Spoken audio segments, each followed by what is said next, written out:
Bueno, una interrupción en el celular. Bueno, muy agradecido a Carlos Vicente para poder hacer esta charla, para el grupo de criadores que él maneja.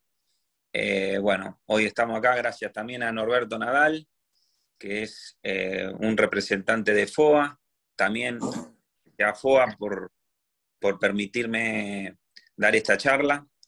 Así que bueno, como comienzo, voy a hablar un poquito, una introducción de lo que yo hago normalmente cuando voy a un aviario, a un criadero en forma presencial. Normalmente una atención personalizada lleva alrededor de entre 4 a 6 horas, dependiendo de los análisis que uno crea necesario hacer. Normalmente los de rutina son los que se llaman los coproparasitológicos, tanto de sedimentación y flotación, que se hace dentro del aviario, con la toma de muestras de la materia fecal, tanto de jaulas como de voladoras. Previamente al criador se le indica que ponga papel film en la rejilla o una bolsa de nylon abierta en el fondo de bandeja. Por lo menos que tenga 6 horas, entre 4 a 6 horas. Ahí yo me encargo de tomar las muestras, uno busca qué tipo de muestra retirar, ya uno va observando el color, el tamaño, la forma de la materia fecal, y esto también da un indicio donde uno está parado dentro del aviario. Sí, ahorita te mando. Se procede a hacer el coproparasitológico como corresponde. Ahorita yo veo, tú le ayudas, güey, que él surta. Hay una sola cosa. Van a tener que silenciar los micrófonos porque escucho lo que hablan. Abajo en el celular está el micrófono y se silencian y después me hacen las preguntas que quieren. Paso a seguir.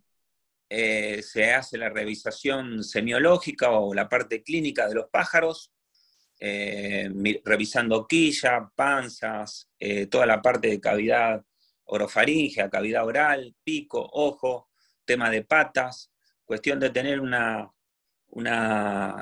inspección clínica, una historia clínica de los pájaros que uno va a controlar, tanto los reproductores como los pichones. También se revisa todo lo que es la parte de alas para descartar ácaros de pluma o ácaros defoliantes. Se busca lesiones alrededor del ojo compatible a tricomona, lesiones en boca compatible a cándida. O sea, hay mucha información que uno, cuando está en el criadero, uno va viendo y buscando. Y si uno tiene alguna duda, toma una muestra, hace un hisopado, se hace una tinción y se ve qué tipo de patógeno está afectando puntualmente a ese pájaro o el aviario en general. En caso de ver sintomatologías, como puede ser plumas erizadas, pájaro con disnea, diarrea, materia fecal pegada en la cloaca o la cloaca manchada o las plumas manchadas de materia fecal, se puede seleccionar algún pájaro de escaso valor o con algún síntoma y hacer una necropsia, también dentro del aviario. La necropsia tiene 2 fases, una fase macroscópica, que uno ve los órganos, el hígado, pulmón, corazón, páncreas, intestino, si tienen la coloración, el tamaño normal, que no indiquen que no hay ningún problema, y si no, después pasamos a la parte microscópica, donde se toman muestras con hisopos, con asas, donde uno ya busca alguna bacteria, algún hongo, ya sea en hígado, en proventrículo, en buche, en molleja, o también tinciones directas de materia fecal sacada directamente del intestino, para ver qué patógeno está actuando en ese momento. Todo esto es en el momento. Después, si uno ve que hay alguna cosa que no se puede resolver en el momento, se toma una muestra de un órgano que se pone en un medio que se llama medio de Stuart y se hace un cultivo bacteriológico para saber qué bacteria está actuando o qué hongo, o también en casos mucho más puntuales, y en el caso de a veces de alguna patología que puede ser viral, se toma directamente la muestra de algún órgano o directamente del ejemplar completo y se pone en fórmula al 10%. Y eso se remite al laboratorio para hacer histopatología. La histopatología lo que hace es una biopsia donde uno busca en el tejido lesiones compatibles a algún patógeno. En el caso, vamos a poner un ejemplo, que sea adenovirus, en el caso del hígado se busca los cuerpos de inclusión dentro del hepatocito, y que no va a indicar esos cuerpos de inclusión que la lesión que está ocurriendo en ese lugar es producto de adenovirus, y así con las diferentes virosis. O puede ser también usado para el tema de bacterias. Una vez terminado esto, se habla con el criador, cómo maneja el ambiente, cómo maneja el ambiente, cómo maneja la alimentación, fundamentalmente en las diferentes épocas del año, precría, época de cría, recría y replume, con qué tipo de proteína trabaja,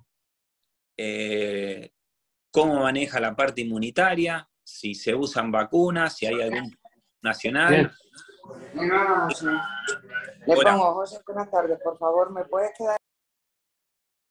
Si usa algún plan vacunacional, y si no, también trabajar sobre todo lo que son el sistema inmunológico, tanto con aminoácidos o con vitamina. Hablando de vacunas, yo sé que por el lado de España usan una vacuna italiana que para la viruela, para la difteroviruela de canarios, de eso estamos hablando. Acá en Argentina hay otras vacunas que se usan para estáfilo, para estrepto, donde uno busca de aumentar tanto la inmunidad humoral como celular y cubrir lo que se llaman los planes sanitarios vacunacionales. Luego de ver todo un poco eso, se termina poniendo objetivos con el criador, en qué época del año vamos a arrancar la cría, si vamos a hacer 2 posturas, si vamos a hacer 2 posturas y media, o 3 posturas. Postura y media digo porque la media sería para pájaros puntuales, y de esa forma poder arrancar la época de precría, tanto para los reproductores como para los futuros reproductores, los pichones, con tiempo para que lleguen de la mejor forma al momento de la cría, o sea, que tengan un estado corporal bueno, un estado físico, que tengan armonía y confort cuando llegue la época de cría, para evitar cualquier tipo de problema, porque después, durante la época de cría, no vamos a solucionar nada, sino se va a complicar aún más. Esto es lo que yo hago normalmente dentro de un aviario. Paso ahora a hablar de 2 patologías que Carlos me comentó, que en esta temporada ahí en España han tenido problemas, así que vamos a arrancar con el tema de pododermatitis. Las pododermatitis son todas las patologías, ya sean infecciosas, fúngicas o por ectoparásitos, que trae alguna alteración en la pata de los pájaros.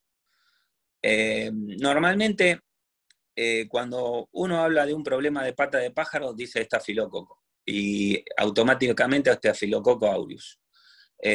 No solo, como digo acá, el estafilococo aureus es la causa del problema de las patologías o de la infosura o de las pododermatitis en las patas de los pájaros. Para ser más claro, el estafilococo, hay muchas especies más. Uno conoce el aureus, que es el más común, pero después está el epidermidis, también está el saprophyticus y después hay 19 especies, 19 cepas más de estafilococo. O sea que no siempre es el estafilococo aureus. Hay que hacer, yo no voy a hablar mucho de lo que es la parte de exámenes, pero ante un problema a veces lo que uno acude es hacer un raspaje, tomar una muestra y ver cuál es el patógeno que me está afectando la pata. Entonces voy descartando si es un ácaro, si es un estáfilo, veo con un cultivo bacteriológico qué bacteria es, hago un antibiograma y sé qué antibiótico usar, y en el caso de hongos hay un medio que se llama Saburán, que también se siembra, y uno ve qué tipo de hongos, si son hifas o si son levaduras, y con qué antimicótico vamos a usar. Hago la salvedad como para ser un poco más específico. Pero en el caso de las pododermatitis, lo primero que hay que tener en cuenta es el manejo de la jaula. Todo lo que está por dentro de la jaula es la rejilla y el posadero. No tiene que haber ninguna otra cosa más, ni bañadera, ni cazoleta, ni la comida adentro, nada. ¿Por qué? Porque normalmente estamos acostumbrados a poner la cazoleta, de adentro de la cazoleta, bueno, va el pastón o el pienso, y uno le agrega el colorante, entonces los pájaros pisan en el alimento tiene a veces catasantina o luteína, eso se pega en la pata, entonces la pata se ensucia demasiado de materia fecal y de alimento, pierde elasticidad, se forman costras, se forman quistes, se forman callosidades, la pata se deshidrata, entonces deja una puerta de entrada para todos los que son patógenos ambientales. Entonces, nada más por dentro de la jaula, lo que debe estar es la rejilla y el posadero. El manejo de la rejilla y el posadero, una vez a la semana, limpieza de la rejilla y del posadero. ¿Por qué? Porque siempre va a quedar materia orgánica, grasa, tierra. Entonces, lo ideal es siempre usar algún tipo de detergente del estilo que sea catiónico. Los detergentes catiónicos son los mejores para lavar, como uno lava el plato. Lo lava y después lo enjuaga. Entonces, hay detergentes aniónicos y no aniónicos. Los recomendados son los catiónicos. Después de haber lavado la rejilla y el posadero con un detergente catiónico, sí usar el desinfectante, un amonio cuaternario como el cloruro de salconio, clorhexidina, puede ser ácido fenólico, puede ser un producto que se llama Virkon, que la droga no me voy a acordar, pero creo que se llama monopergamanato de sulfato, potásico, que tiene un efecto bactericida, viricida, fungicida y esporicida. Y eso hacerlo una vez a la semana. De esta forma nosotros tenemos controlado lo que son bacterias, hongos y esporas. Entonces, sabemos que adentro de la jaula tenemos la limpieza correcta y adecuada para no causar ningún tipo de problemas a lo que son el tema de patas. Acá viene otra cosa, que es el manejo de lo que es la pata sana y la pata patológica. La pata sana es la pata que no tiene ningún tipo de alteración y no necesita recibir ninguna crema que tenga antibiótico. La pata sana se hacen tratamientos cada 10 días, cada 15 días, con cremas, hidratantes, humectantes, desfoliantes, donde normalmente tienen que tener un buen contenido de vitamina A, vitamina E y alantoína, cumpliendo la función de darle mayor elasticidad a esa pata, movilidad, donde no se vean como patas de pájaros viejos. Uno ve pichones de este año que tienen las patas de un pájaro como de 3, 4 años. Entonces, las patas sanas se manejan con pomadas hidratantes y vitamínicas, cuestión de darle fortaleza y rusticidad a la piel. Y de esa forma uno no permite que entren patógenos. En el caso, no se usa ninguna crema que tenga antibiótico, corticoide, nada por el estilo. En este caso está contraindicado. Por eso las patas sanas se usa esa forma. Hago esa salvedad porque siempre cometen el error de poner patas medicadas estando en las sanas. En el caso de patas patológicas, hablando de pododermatitis, el tratamiento varía de acuerdo al patógeno que esté. Se puede hacer baños de inmersión, los famosos pediluvios, que puede hacerse con yodo, se puede hacer con cloruro de salconio, se puede hacer con el mismo Virkon.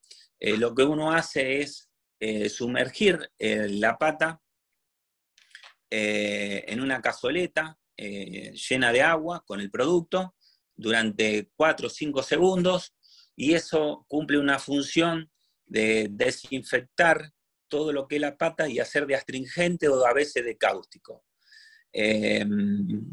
Luego del baño de la pata de inmersión, haciendo la inmersión, también se pueden usar diferentes medicamentos antimicóticos, si estamos hablando de un hongo de uña, de la punta de uña, como el clotrimazol, se puede usar en forma de crema o spray. Si estamos hablando de alguna bacteria, como en el caso dijimos del estafilococo, en cualquier variedad, los antibióticos, habría que hacer un antibiograma, pero bueno, la rifampicina anda muy bien en forma de spray o de crema, y muchos otros antibióticos más, de acuerdo al patógeno que esté en ese momento. Esto se puede hacer 1 o 2 veces por día, depende de la gravedad. Si una lesión leve, se trata mucho más tranquila. Si es moderada, un poco más, con más continuidad. Y si es bastante grave, los baños pueden ser 2 veces por día con más llegada en cuanto al tratamiento con las cremas o con los sprays. Acá también hago una salvedad, porque si estamos hablando de una patología donde vemos que hay infección, tenemos que dar un antibiótico por boca, en forma sistémica. Lo que estuve hablando son todas formas de tratamientos tópicos, tratamientos locales, que puede ser en forma de inmersión líquida o con crema o spray. En el caso de forma sistémica, uno busca un antibiótico como para salvaguardar de una septicemia, que termina siendo lo que es una bacteria. Hace una bacteriemia, termina una septicemia con la muerte del pájaro. Entonces hay antibióticos específicos que se usan puntualmente para este tipo de problemas. Normalmente los ciclos de antibióticos son cada 7 días, se puede hacer 14 días, 21 días, 28 días, dependiendo también la gravedad de la lesión de esa pata. En cuanto a lo que hay que tener muy en cuenta, que las falanges serían, lo que son los dedos, están formados por falanges, y la articulación entre falanges, llama ese espacio intraarticular que hay entre falange y falange, es avascular, o sea, no tiene torrente sanguíneo. Por ende, cuando a veces uno da un antibiótico por boca para un tratamiento de una infección en patas, no da ningún tipo de resultado, porque la bacteria o el hongo se esconde en el espacio intraarticular, no produciendo ningún tipo de... no lo va a matar, porque no hay irrigación. Entonces, por eso se hacen los baños de inmersión o las cremas tópicas, que sí eso va a llegar y a producir el control de la patología. Una cosa a tener en cuenta, en el caso del Staphylococcus aureus, es una bacteria que tiene la capacidad de ser coagulasa positivo. Coagulasa positivo quiere decir que forma coágulos y se esconde dentro del coágulo. Es como que se enmascara, y eso hace que el antibiótico o el tratamiento se haga mucho más duro. Entonces hay que tener todo este tipo de cosas muy en cuenta, porque los tratamientos vamos a fracasar. Entonces, a prestar mucha atención de cómo manejarnos. A veces no siempre existe un patógeno, sino también a veces los pájaros, por ahí los que hacen canario de porte o los de gran porte, tienen un sobrepeso donde pierde la línea de los aplomos. Entonces, si en el momento de la época de desarrollo del pichón no se le da el calcio, la vitamina D, magnesio y selenio adecuado, puede tener un mal depósito del calcio iónico a nivel falángico, entonces hace que haya un sobrecrecimiento de piel y el problema sea por un mal manejo a nivel nutritivo.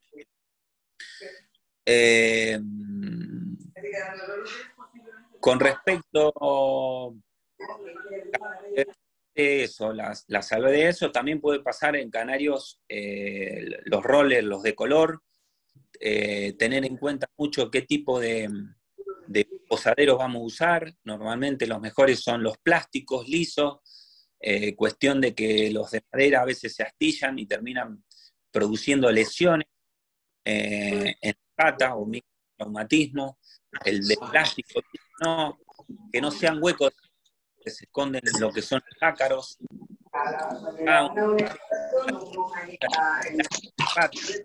El ácaro de pata también produce lesiones, pododermatitis. El tratamiento es totalmente distinto a lo que estuvimos hablando.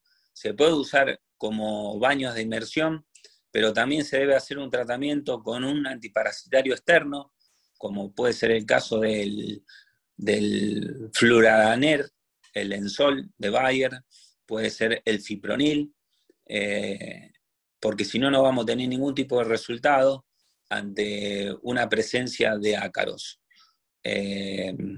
Esto normalmente, cuando uno va al criadero, es de fácil hallazgo, ya que se hace un raspaje y se encuentra dentro de los restos de piel los túneles o directamente se ve el ácaro en el microscopio. El tema de las pododermatitis,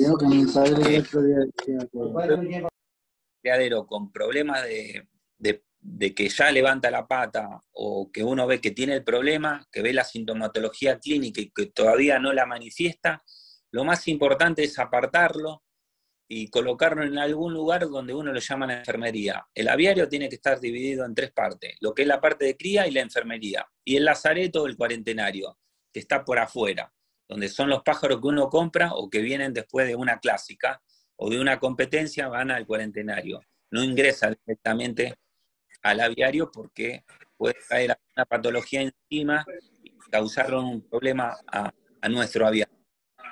Entonces, lo más recomendado es, en el momento de ver un pájaro con un problema de pata, es aislarlo. ¿Por qué? Porque si no se me van a terminar contagiando el resto de los pájaros si lo tengo en voladora, como dijimos nosotros, el manejo de los palos, el manejo de la rejilla, hay una fuente de infección importante. Entonces, colocar aula, tratarlo, tratamiento puntual a ese pájaro, no a todo el aviario. No tiene sentido dar tratamiento a todos los pájaros si no la patología no está presente. Por un pájaro no vamos a tratar a 50, ni a 20, ni a 100 pájaros. Se trata puntualmente a ese pájaro o a los pájaros que tengan problemas. Lo que sí había el tratamiento preventivo de rusticidad para las patas sanas, pero para las patas patológicas se ponen en enfermería. Y cuando voy a tratar ese pájaro, tener en cuenta que todo lo que es rejilla, lo que es palo, se usa siempre en enfermería. ¿Por qué? Porque si no, yo mismo lo uso como vector y lo llevo a otro lugar y contagio al resto. Lo mismo, si toco a ese pájaro que está enfermo, no puedo tocar a otro pájaro. Entonces yo voy a ser vector de transmitir la enfermedad a otro pájaro. Esto es seguridad. Es tratar de manejar la bioseguridad lo más que se pueda. Ese pájaro enfermo es el último pájaro que toco en el aviario. Toco ese pájaro enfermo, por poner un ejemplo, y ya me voy del aviario. Lo último que se hace es la enfermería, para evitar estos tipos de problemas y pasar la patología a pájaros que no la tienen. Dicho esto, un tema para hablar es el de muerte embrionaria. Después, si hay alguna pregunta sobre pododermatitis, melarán. Muerte embrionaria. Sé que tuvieron problemas, lo que es la muerte embrionaria son los famosos huevos blancos, huevos que se cortan, huevos que no llegan al final, que primero se ven que están pisados y después que quedan como huevos negros, nunca nacen. Para ser simple y que se pueda entender, la parte de muerte embrionaria se da, vamos a poner, en 3 etapas. El periodo de incubación normalmente es de 13 días, lo vamos a dividir los primeros 4 días, los otros 4 días, y del 8º día hasta el final del periodo de incubación. En la primera etapa que se puede dar la muerte embrionaria desde la puesta del huevo hasta el día 4, generalmente el mayor porcentaje se da por consanguinidad, generalmente por endogamia. Ahí es el mayor porcentaje que aparece ese problema. Es cuando ya se cerró la sangre, cuando ya hay aviarios que trabajan con más de 5 años con la misma sangre, empiezan a aparecer estos problemas de consanguinidad, donde nos lleva a la muerte embrionaria y aparece normalmente en los primeros 4 días. También en estos primeros 4 días, por bacterias que se presentan dentro del oviducto de la canaria, como puede ser, las bacterias estas se llaman trasovárica, o sea que pasan en forma vertical adentro del huevo. Entonces, como la Escherichia coli, como el Mycoplasma, como el estáfilo, como el estrepto. Entonces hay que estar tranquilos que el oviducto o el aparato reproductor de la hembra no tenga ningún patógeno, para que este patógeno no entre y no traiga este disturbio y no produzca esta muerte embrionaria en esos primeros días. Normalmente se da por cualquiera de las que nombré. Salmonella también está dentro de esa, y hay algunas otras enterobacterias también que producen muerte embrionaria en esta etapa. En la etapa del medio, por decir, del día 4 al 8º día, normalmente ocurre la muerte embrionaria a veces por el manejo de antibióticos o coccidiostáticos o coccidiocidas. En el caso de los antibióticos, la oxitetraciclina es un antibiótico que da muerte embrionaria. En el caso del coccidiocida, las sulfas están contraindicadas porque también produce muerte embrionaria, el cloranfenicol, y así muchos otros antibióticos. Por eso hay que tener mucho cuidado qué antibiótico usar, porque uno mismo, pensando que preventivamente está dando algo, está produciendo la muerte embrionaria. Normalmente, en la última etapa de la gestación, del día 8º al último, el mayor porcentaje de muerte embrionaria se da por un mal manejo de la humedad. La humedad dentro del aviario normalmente tiene que ser entre 45 y 65 grados de humedad. Por debajo de esa humedad, si trabajamos con una humedad por debajo del 45%, en el momento de la incubación se van a presentar un problema que el huevo va a perder líquido, se va a deshidratar. Entonces, todos los líquidos que hay dentro del huevo, tanto líquido amniótico como lanctóideo, en vez de permanecer como líquidos, se van a solidificar, van a ser sólidos. Entonces el embrión se va a terminar pegando dentro de la membrana, contra la membrana interna de la cáscara del huevo. O no se va a poder alimentar porque es sólido la comida que tiene. Entonces se produce la muerte embrionaria por humedad baja. También ocurre cuando la muerte embrionaria, cuando la humedad es alta. Cuando pasa ya el 80% de humedad, empiezan a crecer patógenos ambientales donde colonizan al huevo, trayéndole inconvenientes y produciendo muerte embrionaria. O sea, tanto bacterias como hongos, por encima de ese porcentaje de humedad, el patógeno ambiental sube, entonces termina colonizando el huevo y trayendo un problema. Otra de las causas, cuando ya estamos en la última fase, donde el pichón está totalmente desarrollado y se produce la muerte embrionaria, es por el mal manejo de los reproductores durante la época de precría. O sea, quiere decir que no se hizo la preparación adecuada de los ejemplares, ya sea del macho o de la hembra, como corresponde, en cuanto a nivel nutricional, en cuanto a nivel sanitario, o a nivel de genética de sanidad o también de inmunidad. Entonces, si yo los reproductores no los tengo bien preparados para la época de cría, lo que van a formar son pichones débiles, pichones que se van a morir adentro del huevo o van a terminar naciendo y muriendo en los primeros días, porque no se le dio las vitaminas, las proteínas o los minerales adecuados para que tengan el desarrollo que corresponde. Entonces eso hace que se produzca la muerte embrionaria por un mal manejo de lo que son los reproductores. En el caso del macho, todo lo que llama la espermatogénesis, la formación del espermatozoide, uno tiene que tener presente de manejar correctamente todo lo que es niveles de minerales, de vitaminas, de proteína adecuada para tener un espermatozoide fuerte. Y del lado de la hembra, todo lo que es la foliculogénesis, la formación del folículo, pasa absolutamente lo mismo.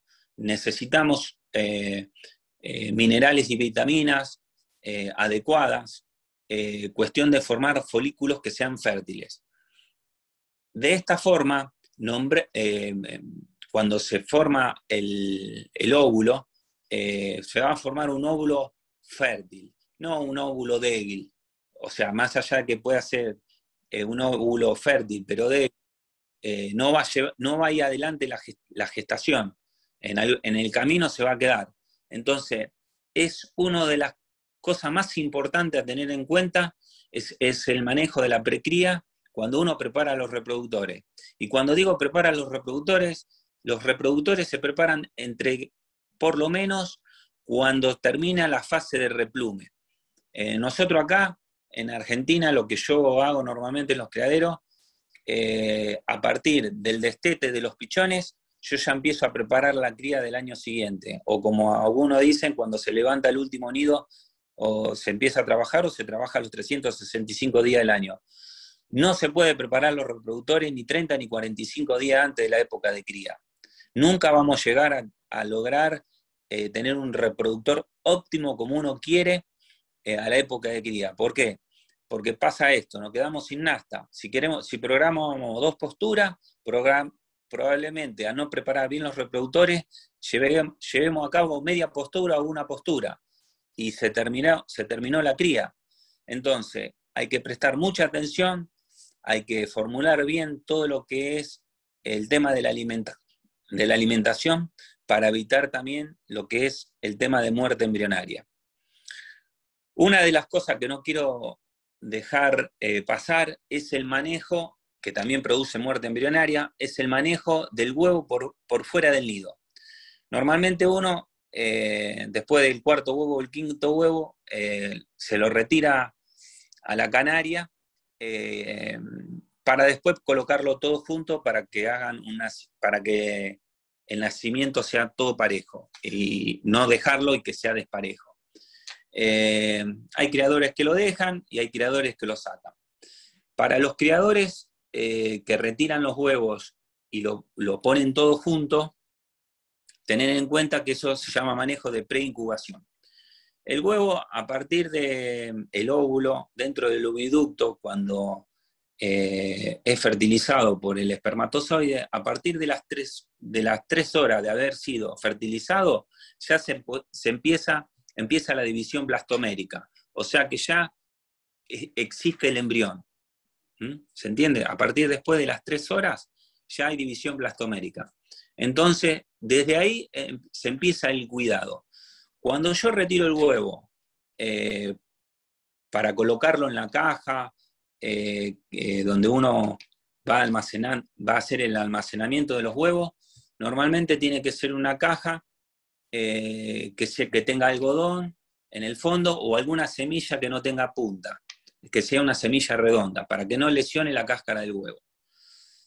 Otra cosa es el lugar de almacenamiento de ese huevo que está esperando la incubación. El lugar tiene que tener por lo menos una temperatura de alrededor de 14 grados y el periodo varía entre 3 y 4 días. Se debería colocar los huevos de nuevo en un nido. ¿Por qué? Porque a medida que va pasando el tiempo, ese embrión va perdiendo viabilidad. Anteriormente se lo contaba como punto fisiológico 0. Se pensaba que el crecimiento se detenía. Y en realidad el crecimiento no se detiene, se hace un crecimiento un poco más lento, por fuera del nido. Entonces, si yo la temperatura la tengo por debajo de 9 grados, yo voy a producir la muerte embrionaria de los huevos que tengo fuera del nido. Si yo la temperatura la tengo por encima de 31 grados, también voy a producir la muerte embrionaria por un estrés calórico. O sea, que la temperatura se trabaja hasta 10 grados si yo quiero tener esos huevos almacenados hasta casi 7 días. Pero a partir del tercer, cuarto, o sea, que a medida que más días voy a tener el huevo por afuera del nido, la temperatura la voy a ir bajando de 14 grados hasta llegar a 10. Pero lo ideal siempre es trabajar entre 3 y 4 días, porque la viabilidad se pierde, entonces vamos a tener muerte embrionaria o vamos a pensar que el macho pisó y no galló o que la hembra es infértil. En caso contrario, los huevos fue un mal manejo de los huevos. También lo que hay que tener en cuenta es los genes letales. En los casos de los pájaros que tienen moña, hay un 25% de muerte embrionaria cuando se trabaja copete con copete. Entonces, a tener en cuenta los genes letales, que son genes autosómicos, que no son genes autosómicos que vienen por un tema de que son genes letales directamente. Otra cosa es el manejo con cuidado del movimiento de los huevos cuando uno los saca del nido y los vuelve a poner del nido. Tienen que ser con movimientos muy lentos. Cualquier movimiento brusco del huevo, o golpear la jaula, o golpear la caja donde yo tengo los huevos, produzco muerte embrionaria. Otra cosa a tener en cuenta, cuando tengo el huevo almacenado, rotar 35 grados todos los días ese huevo para que no se me pegue el embrión en la cámara de aire, porque si no también vamos a tener muerte embrionaria. Bueno, y me debo estar olvidando de alguna otra cosa más en cuanto a la fase de preincubación. En el caso de los huevos manchados con materia fecal, se desechan, los huevos no se limpian, los huevos no se lavan, y voy a dar el motivo del por qué. Probablemente sea motivo de pregunta.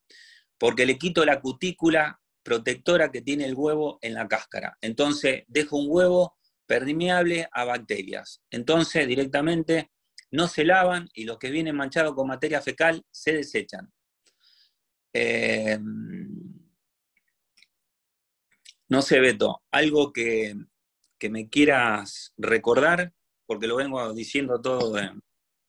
Sí, no, creo que no. Por lo menos no se me viene nada a la mente ahora. Si querés, arrancamos con algunas preguntas y mientras vamos pensando. No sé, Carlos, si te parece que profundice en alguna otra cosa más.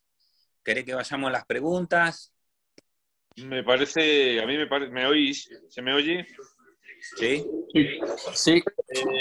A mí me parece muy bien el tema de hacer las preguntas. Yo si quieres te puedo hacer la primera, que me ha parecido interesante.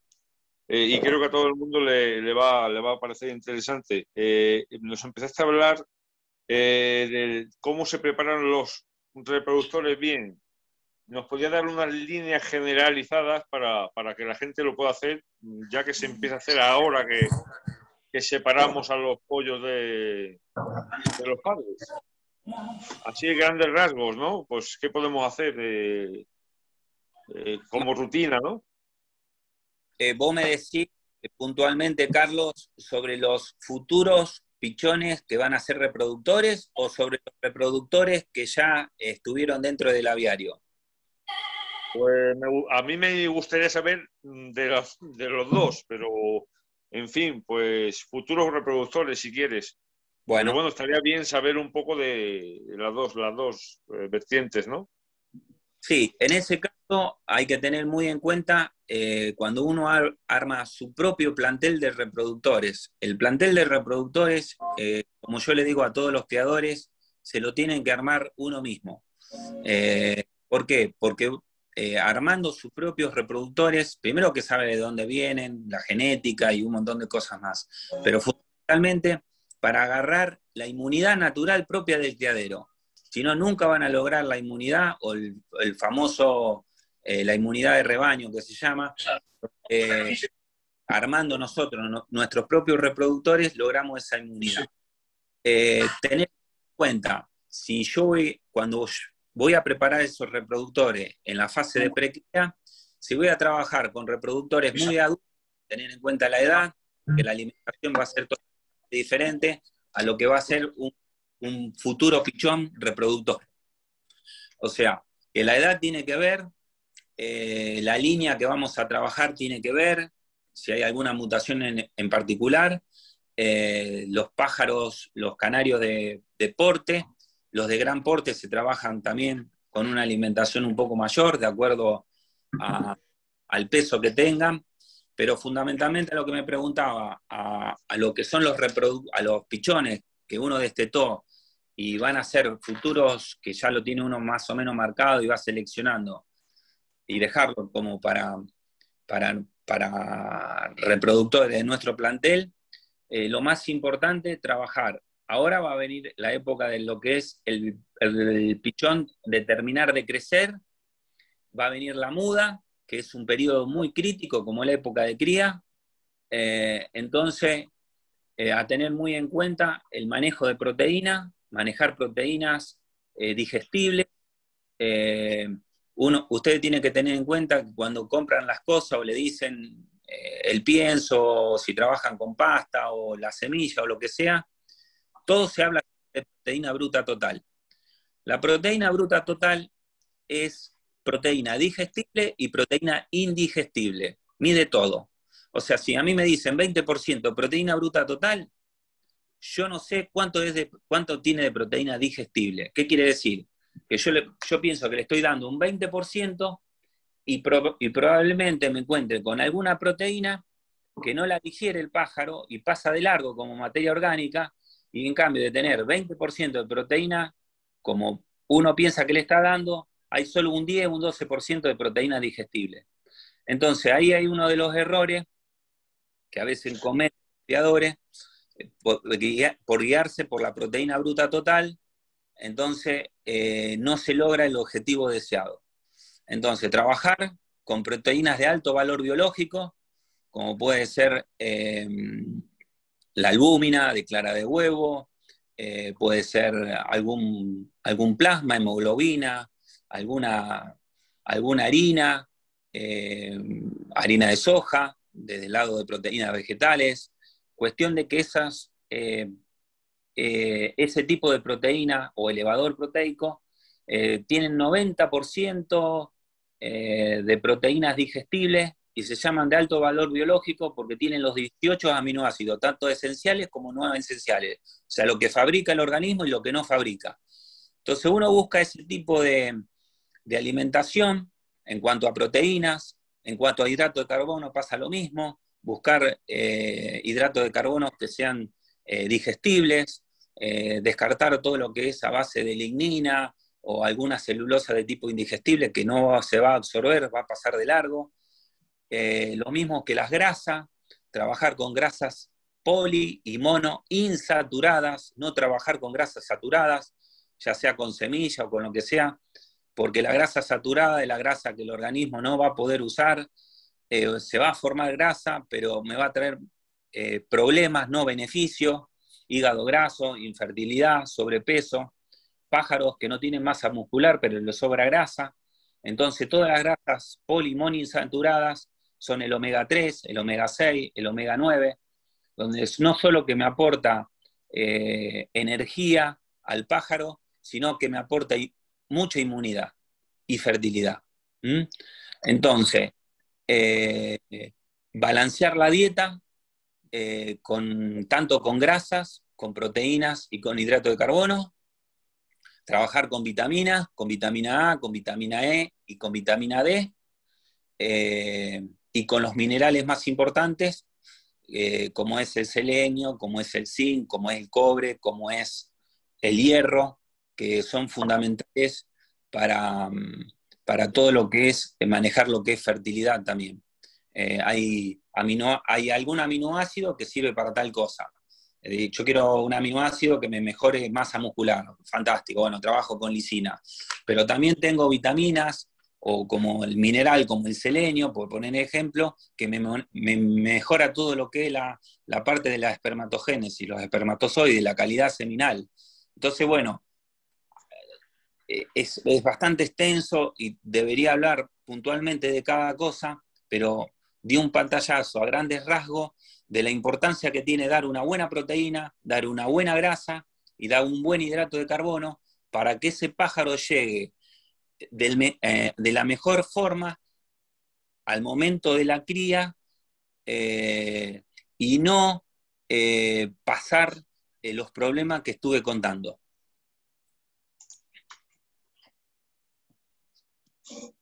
Muy genial, muy bien, Ariel. Bueno, para mí es muy, muy interesante esta parte. Es muy largo, por ahí yo te digo, bueno, ¿y qué necesita? Es como, viste, es muy puntual, pero en generalidad lo que quería que se entienda, hablar de grasa, de proteína, de minerales, de vitamina y de hidrato de carbono. Pero específicamente cuando uno quiere entrar, ya habla de aminoácidos de tipo bypass, habla de proteínas de alto valor biológico, como di ejemplo la albúmina, o por qué el selenio, o por qué el zinc. Por ahí ya cuando uno quiere afinar de algunas cosas, apunta a eso. Pero fundamentalmente, lo que uno no tiene que perder de vista es la proteína. Sí. Bueno, si alguien más quiere hacer alguna pregunta, pues a ver si lo podemos hacer de manera ordenada, ya que no nos vemos, ¿no? Y eso mismo les iba a decir, hay una opción que se llama levantar la mano, así que como somos 45 personas, tratar de hacer eso, si alguno tiene una pregunta, y si no la puede hacer por el chat, y yo se la leo. Está en los 3 puntitos, donde hay 3 puntitos, ahí pone levantar la mano. Por ejemplo, yo la voy a levantar, pero para ver si funciona. Perfecto, sí, ahí se levantó. Sí. Y si no... Sí. Si nadie pregunta, pues yo le voy a pasar otra pregunta a Ariel, que creo que también es interesante para la mayoría. Es los típicos machos que fecundan y de golpe y porrazo no vuelven a fecundar nunca más. ¿A qué se puede deber, Ariel? Sí, primero, estar seguro de esos machos, ver la descendencia que tiene. Todo lo que es aptitud, vamos a hablar de lo que es aptitud paterna. Todo lo que es aptitud paterna, o sea, ser un buen reproductor, se hereda. De descendencia en descendencia.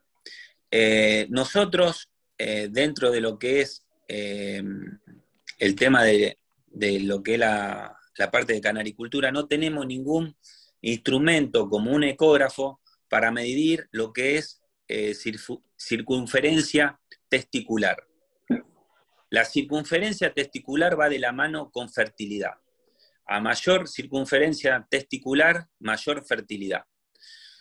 La única forma a veces que uno tiene, cuando uno hace una necropsia de algún pájaro y ve que tiene un testículo atrofiado o que los testículos directamente son como una cabecita de alfiler en el momento de la fecundación, y te encontrás que normalmente vos decís, bueno, ¿y cómo debe ser el tamaño de un testículo? Como un grano de soja en el momento de la reproducción.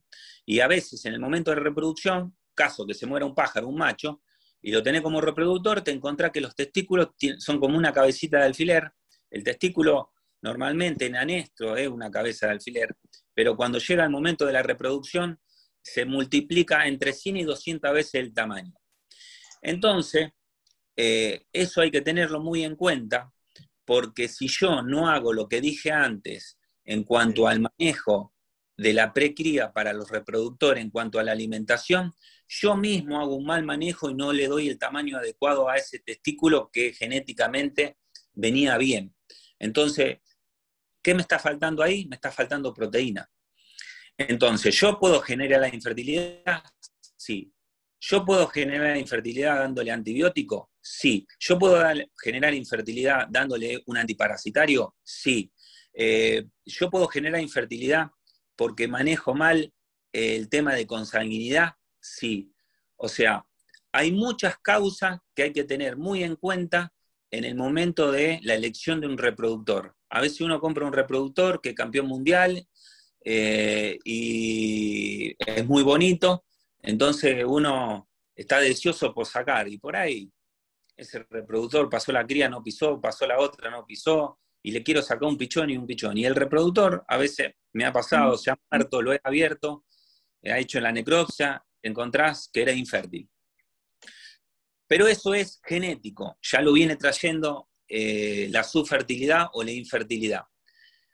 Normalmente, si los pájaros tienen un tamaño testicular o circunferencia testicular adecuada y uno le dio el manejo adecuado, no hay problema de fertilidad.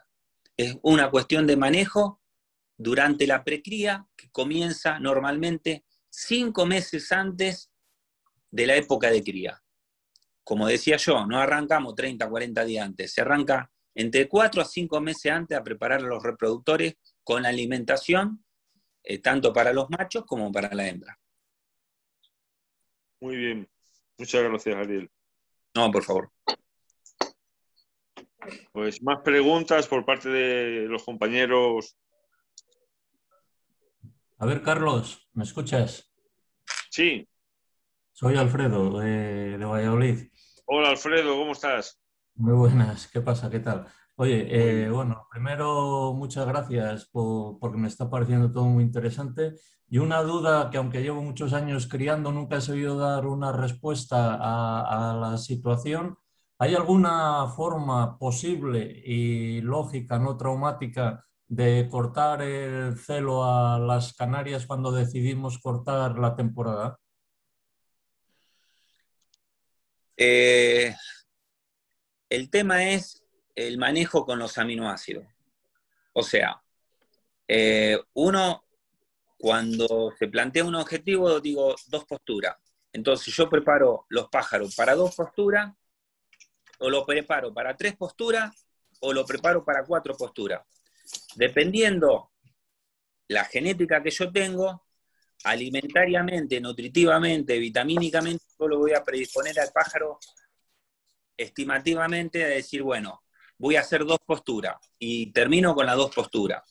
Entonces, es más que nada manejar todo lo que es el tema de aminoácidos. No vas a tener ningún tipo de problema si lo haces de la forma que yo te digo. Ahora, cortar el celo se puede, pero hormonalmente, cosa que sí es traumático,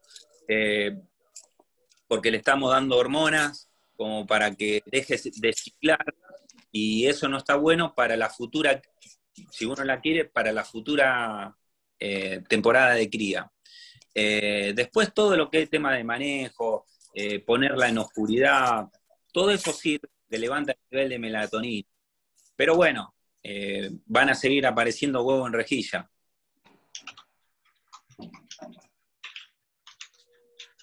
Muy bien. No sé si te quedó claro o querés repreguntar algo. A ver, que tenía el micrófono apagado. Sí, lo que yo pretendía era, pues, de una forma no hacer sufrir a la hembra y hacerla perder huevos a lo tonto, porque por todos he sabido bueno, que si la castigamos y la hacemos poner en la rejilla 2 nidadas a mayores de las 2 que ha estado criando, pues al final la pobre hembra se va con 4 puestas. Si lo que pretendemos es no sacrificar a la hembra para tenerla, a ser posible, 3 o 4 años criando, pues quería saber básicamente eso, si había algo para poderla cortar. Yo lo único en lo que me baso es ponerla en un sitio fresco y tapadas con una sábana, romper todo el ciclo lumínico, pero hasta ahí llego. Otra cosa no sé hacer. Y la verdad es que con algunas pájaras funciona, pero con otras no. Siguen poniendo y se las corta cuando hormonalmente se preparan para la muda en el mes de julio, pero si he cortado a principios de mayo, pues tengo 2 meses a la pájara poniendo. Es lo que yo, la última parte, yo te conté que el tema de la oscuridad. Manejan algunas hormonas para manejar son los ritmos circadianos, que también dan muy buenos resultados y cortan. Y si no, es el manejo alimenticio, aminoácidos al principio que cortan. Sacás algunas cosas y vos directamente lo cortás. No vas a tener problema. No va a seguir. Vale. Se trabaja con eso. Vale, pues muchas gracias. No, por favor. Venga, que se anime más gente a preguntar. Ahí está Arriaga levantando la mano. No sé si quiere hacer la consulta.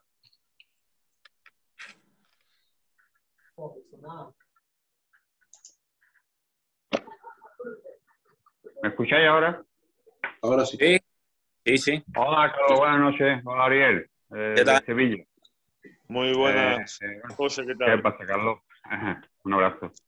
Que, bueno, tú sabes que he tenido este año un gran problema con una gran bacteria, la bacteria Staphylococcus diversa o diversia. Bueno, se me ha muerto el 80% del plantel antes de criar. Y bueno, los veterinarios pues decían que esa bacteria estaba en el ambiente. Y digo, bueno, ¿esto por qué me ha entrado? Y no me han sabido dar la solución. Le pusieron Enro una semana, entoxaflina, y después pues fui a otro veterinario, hicieron 2 necrosias, había muchas levaduras y mucha la misma bacteria, y tampoco me dieron solución. Y a día de hoy no tengo solución, ni sé por qué han entrado, y mi gran problema es si el año que viene la tendré. Porque bueno, ya se ha muerto el 80%, ya se le empieza, la enfermedad empieza en las patas, se le crea como una pododermatitis y se le infecta. Y empiezan a atrofiarse los dedos hasta que el animal no come, se queda canijo como si tuviera... Ya también las enfermedades parasitarias, ¿no? Salen cocidios, bueno, se quedan canijos. Y mueren. Y mi gran problema es que no sé qué hacer contra eso. Mira, un poco hablé al principio de los tratamientos. Es que no estuve. Es que Arriaga se ha conectado más tarde, Ariel. Sí, perdón. Lo que te sugiero que escuches la charla, creo que están grabando. Tenés que manejar el ambiente, fundamentalmente. Si no, no va a resolver nunca el problema, ya sea con ese tipo de bacteria, cualquier otro tipo de bacteria. O sea, fundamentalmente, uno siempre piensa en el mejor pájaro tener la mejor alimentación y se olvida del ambiente. El ambiente es fundamental, el manejo de la temperatura, el manejo de la humedad, el manejo de la vegetación, el manejo de la higiene del criadero. Entonces, no hacemos lo correcto dentro del ambiente, dentro de nuestro aviario, con la limpieza, con la desinfección adecuada para matar bacterias, virus, no vas a lograr absolutamente nada. Yo en la primera parte hablo de la pododermatitis y digo diferentes tipos de tratamiento para el estáfilo, para los diferentes tipos de estáfilo. Pero pasa que nada, el problema que tenés no es algo que uno piensa a veces, me tocó a mí y ya lo tengo. Lo que uno tiene que lograr es la inmunidad natural del lugar para que tus pájaros agarren inmunidad contra las bacterias ambientales que tenés, pero manejada desde el punto de vista alimentación, desde el punto de vista no tener ningún otro patógeno que le dé puerta de entrada a la bacteria esa, y fundamentalmente trabajar sobre el ambiente. Todo lo que es bioseguridad.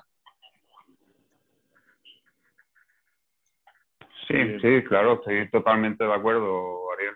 El único problema que yo, bueno, sería también cuestión de poner un purificador de aire, ¿no? Porque ya es lo que me queda. Tengo el aviario totalmente... Mira, si hay un lugar que está contaminado, son los hospitales. Sí. Escuchaste siempre de hablar que hay bacterias muy resistentes, y más que nada en los quirófanos, en un montón de lugares. O sea, te hacen una cirugía y termina con una neumonía que llaman neumonía hospitalaria, por un neumococo. Entonces, con una traqueotomía. Fíjate a dónde termina uno, que en un lugar donde te va a curar, que terminas con una traqueotomía por una neumonía hospitalaria. ¿Por qué? Porque la bacteria se hizo tan resistente al ambiente que no hay forma a veces de quitarla. Entonces, ¿qué debemos usar? Cal viva, soda cáustica, formol al 10%, flameo con fuego en el piso. O sea, diferentes tipos de cosas, bastante vacíos sanitarios, para el pájaro, y hacer el tratamiento violento al lugar donde vas a criar. Es la única forma que vos elimines, porque te vas a cansar de darle antibiótico a los pájaros, lo vas a terminar haciendo vos mismo con el antibiótico. En vez de salir del barro, te va a meter más en el barro todavía, porque el antibiótico tiene efectos adversos, produce hepatotoxicidad. Entonces, en vez de traer un beneficio, trae un perjuicio. Y hay antibióticos, como yo hablaba en lo que grabo, que los antibióticos llegan a los espacios intraarticulares, entre los espacios que hay entre los dedos, en la faringe. Entonces, se te queda colonizado ahí y la bacteria no está acá, por más que le dé antibiótico, porque es vascular, no tiene irrigación. Entonces hay otros tratamientos de baño de inmersión, tópicos, con cremas, con un montón de otras cosas que le va buscando la vuelta. Cuestión de que los otros pájaros que no tienen ese problema vayan agarrando inmunidad contra esa bacteria que la está tratando en el ambiente y con los tratamientos locales y sistémicos que te cuento. Ok, gracias. Bárbaro.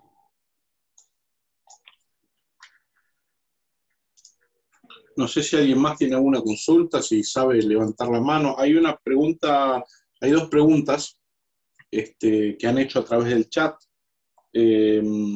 Una es de Juan Carlos Plaza, creo que es, que pregunta qué pasa con las cegueras, a qué se pueden deber las cegueras en aves jóvenes. Bueno, en el caso de si hablamos, tenemos dos tipos de ceguera. Una que es de córnea, que normalmente la bacteria que actúa es Moraxella. Entonces, a través de a veces de una conjuntivitis se termina haciendo una opacidad de córnea. Entonces, a veces con un hisopo se toma una muestra y se ve qué tipo de bacteria es.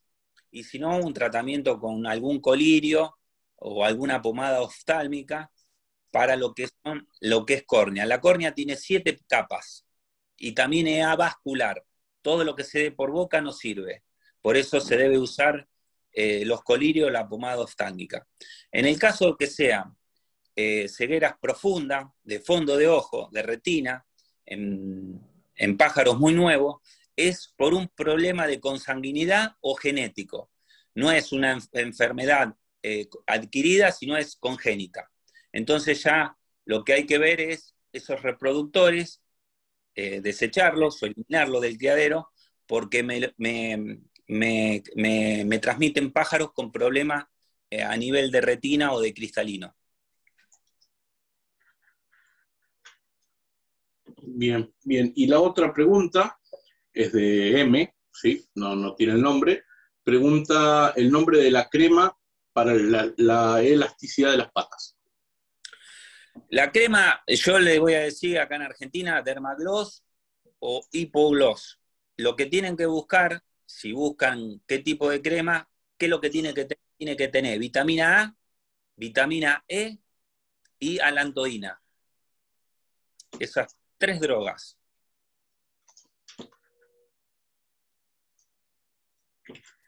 Bien, bueno, en el chat no hay más consultas. No sé si alguno más quiere hacer en forma verbal, o levanta la mano. Ahí apareció otra de Delmiro Prieto, que bueno, felicita y muy ilustrativa e interesante la charla, y pregunta,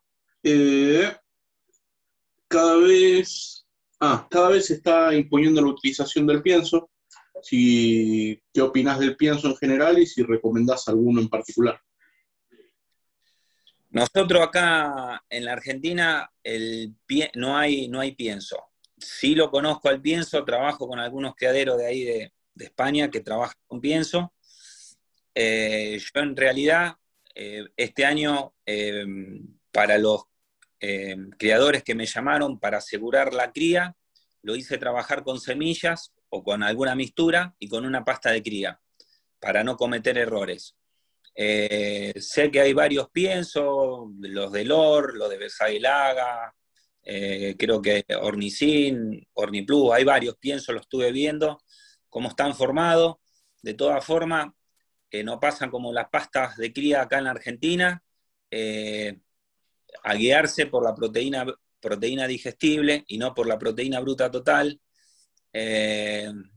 porque hay a veces que suplementar a esos piensos con algún germinado de semilla, donde levantamos el nivel proteico o vitamínico, o como decía antes, algún elevador proteico, donde no es suficiente el pienso que uno termine comprando.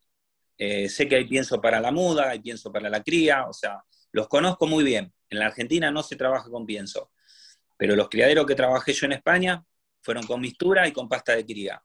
Pero lo estuve viendo el tema de pienso y vi que hay muchos de diferentes marcas y por ahí habría que suplementar con alguna cosa como proteína, como vitamina, porque no da para lo que estuve hablando. Bien, bien, perfecto. Cualquier cosa pueden volver a repreguntar. Ahí está Juan Carlos Plaza, creo que es Juan Carlos, disculpe si no es así, levantando la mano, no sé si quiere hacer alguna consulta. Sí. Hola Ariel, hola, ¿cómo están? Interesante charla. Hola. Estimado, tengo 2 consultas. ¿Tú crees que hoy en día el tema de que criemos de manera encerrada en piezas o en sistemas cerrados ha perjudicado todo este tema de las bacterias? ¿Qué piensas tú con respecto a tener a los canarios con más ventilación, corrientes de aire? Porque antiguamente esto daba mejor resultado, pero hoy en día veo que han aparecido nuevas patologías y que cuesta mucho sacarlas de los criaderos y que las aves han disminuido su capacidad de defensa.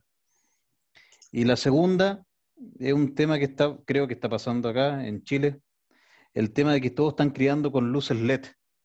Eso termina afectando a las aves en la reproducción, termina acelerando ciertos procesos de replume, los puede dejar ciegos también. Esas serían mis 2 preguntas, estimado. Bueno, con respecto a la última pregunta, el tema de las luces LED, hay 2 cosas, el tema de la luminosidad que hay que tener en cuenta. Lo que es hora de luz, que uno le va a dar, normalmente en la época de cría son 14 horas, y la intensidad de luz. La intensidad de luz va a manejar todo lo que son los ritmos circadianos, o sea, lo que es la claridad y la oscuridad. La intensidad de luz entra a través de la retina, va a la glándula pineal, y la glándula pineal procesa una hormona que se llama melatonina, no melanina, melatonina. La melatonina es una hormona que aumenta en la oscuridad. Normalmente a la gente que está en los geriátricos se le da el melatón o la melatonina, que es un intensificador del sueño. Entonces, a mayor oscuridad, mayor melatonina. Entonces, cuando los días se empiezan a alargar, la melatonina empieza a bajar. Entonces, los pájaros se dan cuenta que hay mayor claridad y de esa forma entran en periodo de celo y dejan de estar en anestro. Cuando uno usa las luces LED, hay que tener en cuenta dos cosas: si son LED fría o LED cálida. Las LED frías son normalmente para todos los pájaros de ojos negros que tienen melanina o tienen melanosoma en la retina. Y la LED cálida son la luz color marrón que se usa para los pájaros de ojos rojos, que tienen los melanosomas pero no tienen melanina. Entonces, dicho esto, la diferencia de fría y cálida, lo que uno tiene que buscar, ¿qué intensidad tiene? Normalmente se usan de 4,8 watts cada 360 lúmenes por metro cuadrado.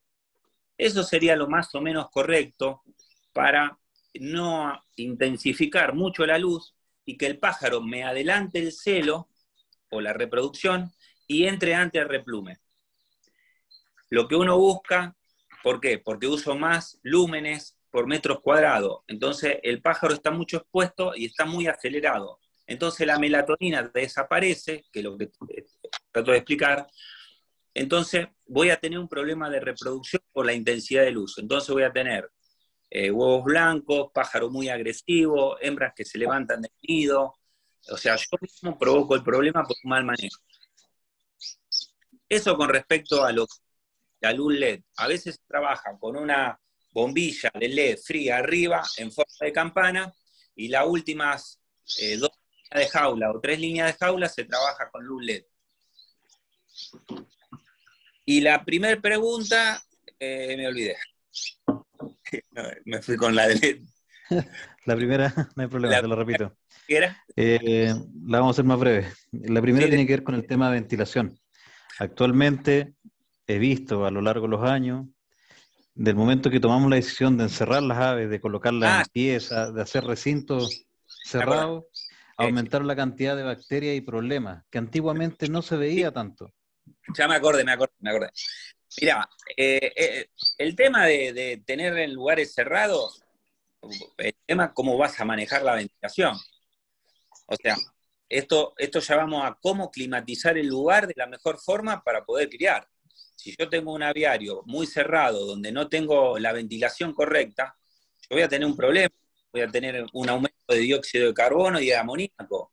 Me va a traer consecuencias, voy a tener un aumento de temperatura, voy a tener un problema de humedad. Entonces, todo eso, lo que hablé anteriormente, son todas cosas que voy a fracasar en la cría. Entonces, vos me decís, bueno, ¿y qué temperatura yo tengo que manejar el criadero? Normalmente 22 grados. Y invierno, vamos a suponer el caso de Chile, más o menos parecido a nosotros.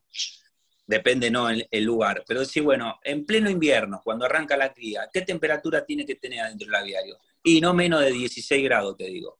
Y en verano, no más de 26 grados. Entonces tenés ese rango de manejar, 16, 26, crío normalmente con la temperatura. ¿Qué necesito? La humedad. ¿Qué hago con la humedad? Y estoy en 45, como dije antes, y 65. Si estoy por encima de 65, pongo un deshumidificador. Bajo la humedad. Y si no tengo un deshumidificador, uso sal gruesa. Balde de sal gruesa que me absorban la humedad. Y si estoy por debajo, y pongo palangana de agua, para que me hagan vapor de agua y me levante la humedad. Y si no, pongo un humidificador, que me genere vapor de agua. Y la ventilación, o hago una corriente de aire como corresponde.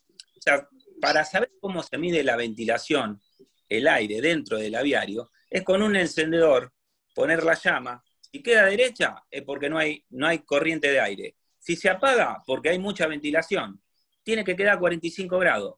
Entonces esa es la ventilación correcta que tengo que tener dentro del aviario. O sea, esos son los puntos que yo necesito para criar como corresponde en un lugar, vamos a decir, cerrado. Después, si yo tengo el aviario, como me toca ir a criaderos que son externos, manejo otras cosas. Aislante, lona, tratando de al pájaro protegerlo lo que más puedo del exceso de calor o del exceso de ventilación. Y también lo que hay que tener muy en cuenta el tipo de línea que uno va a hacer. No es lo mismo lo que dije antes, hacer qué tipo de mutación. No es lo mismo criar topacio, que lo sabe bien Carlos, que criar amarillo o rojo, o alguna mutación como feo, o como eumos. No es lo mismo que el que críe eumo que el que críe rojo. Entonces, si vamos a hacer eumo, por poner un ejemplo, es un pájaro mucho más complicado, una mutación un poco más difícil, donde lleva mucho tiempo, donde por ahí hay que trabajar con nodriza, porque los reproductores cuestan criar, hay que hacerse su propio plantel para que críen solos, hay que manejar una alimentación diferente. Entonces, no solo va a depender del eumo, por ponerle el eumo, del ambiente en general, sino de la línea que voy a hacer. No sé si te quedó claro, si no, repregúntame. Súper, súper bien. Ahora, súper bien. Gracias. No, por favor.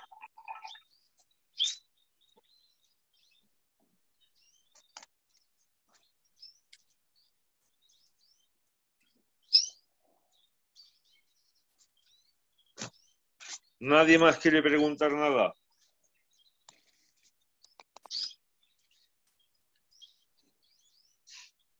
Bueno, Ariel, en vista que parece que la gente no quiere preguntar... Se ve que Carlos quedaron, con lo que hablé, le quité toda... Ha estado genial, a mí me ha parecido muy interesante. Me gustaría mucho que no fuese la última, sino que bueno, pues surgiendo temas que se propongan en el grupo de WhatsApp o bien, no sé, de alguna manera se proponga algún otro tema y te lo planteemos y tú, si puedes, darnos otra charla magistral con la ayuda de nuestro amigo Norberto, que le agradezco muchísimo a él y a la plataforma que pone en nuestras manos la FOA Argentina, porque también hay FOA, digo FOA Argentina porque hay FOA española también, la Federación Andaluza es FOA también. Muchísimas gracias a los dos por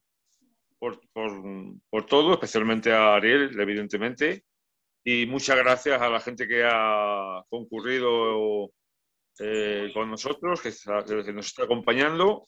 Y nada, bueno, pues decir que por mi parte abierto a más posibilidades de charlas y a lo que la gente quiera pedir.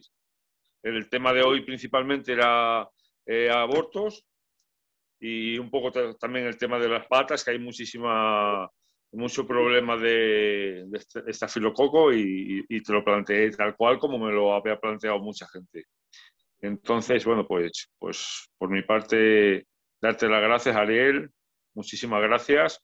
Decirle a la gente que Ariel viaja a España a algunos aviarios ya de Diamante de Gul, concretamente, y bueno, que él está abierto a si alguien necesita de sus servicios, pues está a disposición, ¿no? Que sería muy interesante pues tener un buen veterinario como él que venga a nuestro aviario con su instrumental, con sus aparatos para poder hacer las analíticas correspondientes, coprologías, cadáveres de pájaros, en fin, muchos ambientales, de la alimentación, que te estudie todo bien. Creo que eso nos ayudaría mucho a avanzar y a optimizar el aviario, los resultados de nuestro aviario. Entonces, bueno, pues si alguien está interesado, pues se ponga en contacto conmigo o directamente con él. Y por mi parte nada más, muchísimas gracias, de verdad, y gracias a todos, y un abrazo también a Norberto.